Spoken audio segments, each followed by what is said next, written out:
অনেক কাল আগের কথা। তখন কলকাতা ছিল সুতানুটি। এই শহর তখনও আধুনিকতার ছোঁয়ায় মেতে ওঠেনি।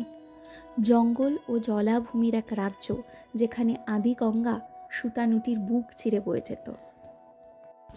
সেই সময় কালীবর নামে এক ঋষি হিমালয় থেকে দেবী কালীর নির্দেশিত এক স্বপ্ন অনুসরণ করে তার দক্ষিণ দিকে অর্থাৎ বঙ্গভূমির উদ্দেশ্যে পাড়ি দেন। দেবী তাকে জানিয়েছিলেন আদি গঙ্গার তীরে একটি সতীপীঠ আছে, যা সেই সময় অর্থাৎ 1500 শতকে কালীক্ষেত্র নামে পরিচিত ছিল।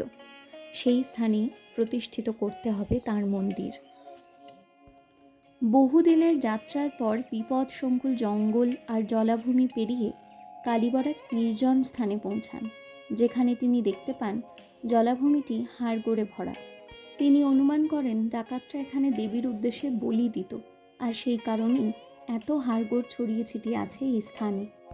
ঋষি কালীবর তার স্বপ্নে দেখা স্থানের সাথে এই স্থানটির মিল পান।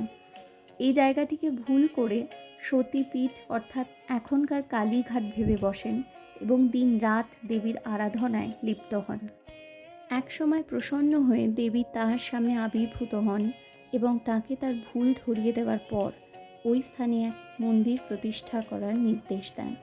আর এইভাবেই সুতানুটির সেই বন্য জলাভূমির মাঝখানে তৈরি হয় সিদ্ধেশ্বরী কালী মন্দির। একটি হোগলা পাতা দিয়ে তৈরি কুঁড়ে ঘর ছিল এই মন্দিরের প্রথম ধাঁচ। যুগের পর যুগ ধরে সুতানুটি যখন পরিবর্তিত হয়ে কলকাতার রূপ নেয়, এই সিদ্ধেশ্বরী মন্দির সাক্ষী রয়ে যায় সময়ের পরিবর্তনের। মন্দিরের চারপাশের জঙ্গল ও জলাভূমি ধীরে ধীরে রূপান্তরিত হয়ে শহর তৈরি হয় এবং পরবর্তীকালে ওই এলাকায় হয়ে ওঠে পৃথিবী বিখ্যাত কুমারটুলি, যেখানে শিল্পীরা মাটির প্রতিমা তৈরি করে দেবদেবীর প্রাণ প্রতিষ্ঠা করেন। জলাভূমির মাটি এবং কাঠি দিয়ে তৈরি করা হয় মায়ের প্রথম প্রতিমা, আর হোগলা পাতা দিয়ে তৈরি হয় কুঁড়ে ঘরের আদলে মায়ের মন্দির। পরে সময়ের সঙ্গে মন্দিরটি পরিবর্তিত হয়। আজ থেকে প্রায় 300 বছর আগে জমিদার গোবিন্দরাম মিত্র প্রথমবার মন্দিরটি সংস্কার করেন। পরে শ্যাম ও বিনোদ মল্লিক নামে দুই ভাই এবং অভয়চরণ মিত্র মিলে বর্তমান মন্দিরটি তৈরি করেন। এই মন্দিরের সঙ্গে জড়িয়ে আছে দুটি অসাধারণ কাহিনী। কথিত আছে আদি গঙ্গার তীরে কালীবর ঋষি একদিন খুঁজে পান অনাথ দুই ভাই বোনকে এবং তাঁর তত্ত্বাবধানে বড় হওয়া এই দুই ভাই বোন পরে মন্দিরের সেবায় জড়িয়ে পড়েন।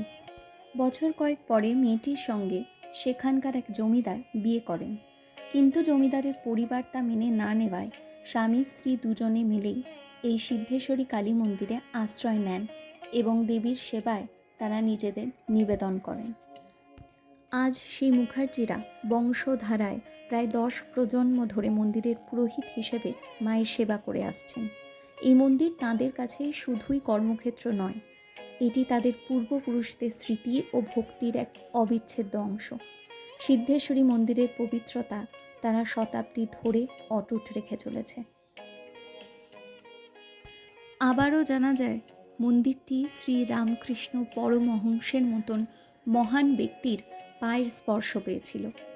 জানা যায় তিনি বাড়ি ফেরার পথে রোজ এই মায়ের মন্দিরে প্রার্থনা করতেন এবং একসময় তার অতি ঘনিষ্ঠ এক বন্ধু গিরিশচন্দ্র ঘোষের জন্য মায়ের কাছে ডাব ও চিনি দিয়ে পুজো করেছিলেন। গিরিশচন্দ্র ঘোষ মায়ের কৃপায় সম্পূর্ণভাবে সুস্থ হয়ে ওঠেন। তাই আজও এই মন্দিরে ডাব ও চিনি দিয়ে মানত করলে সেই মানত পূর্ণ হয়। The father of Bengal theatre Girishchandra Ghosh নাটক মঞ্চস্থ করার আগে প্রত্যেকবার মায়ের আশীর্বাদ নিতে যেতেন। এত ঐতিহ্যপূর্ণ এই জায়গা এখনও প্রতি বছর কালী পুজো, রটন্তী কালী পুজো এবং ফলহারিণী কালী পুজোর দিন প্রাণবন্ত হয়ে ওঠে। এই মন্দিরের প্রধান পুজোর দিন বলতে এই তিনটি, এবং তার পাশাপাশি বৈশাখ মাসের বুদ্ধ পূর্ণিমার দিনে হয় মায়ের সবচেয়ে বড় পুজো ফলহারিণী কালী পুজো। এই দিন মা সমেত গোটা মন্দির ফুল দিয়ে সাজানো হয়। সুতানুটির জলাভূমি থেকে কলকাতার প্রাণকেন্দ্রে রূপান্তরের পথে সিদ্ধেশ্বরী কালী মন্দির এক মহান ঐতিহ্য বহন করে চলেছে। এটি শুধু একটি মন্দির নয়, এটি ইতিহাস, ভক্তি আর দেবীর মহিমার এক অপূর্ব মেলবন্ধন। এই পবিত্র স্থান দর্শন করতে হলে কি করে পৌঁছবেন এখানে? শ্যামবাজার মেট্রোর 4 নম্বর গেট দিয়ে বেরিয়ে অথবা শোভাবাজার মেট্রোর মেন গেট দিয়ে বেরিয়ে পৌঁছতে হবে জগৎ মুখার্জি পার্কের সামনে। সেখান থেকে কুমোরটুলির দিকে এগিয়ে গেলেই ডান হাতে পড়বে সিদ্ধেশ্বরী মন্দির। মন্দিরকে পেছনে রেখে দাঁড়ালে ডান দিকে পড়বে বাগবাজার আর বাঁ দিকে কুমোরটুলির কুমোরপাড়া। কলকাতার আধ্যাত্মিক ইতিহাসের আরও গল্প পেতে চ্যানেলটি সাবস্ক্রাইব করতে ভুলবেন না।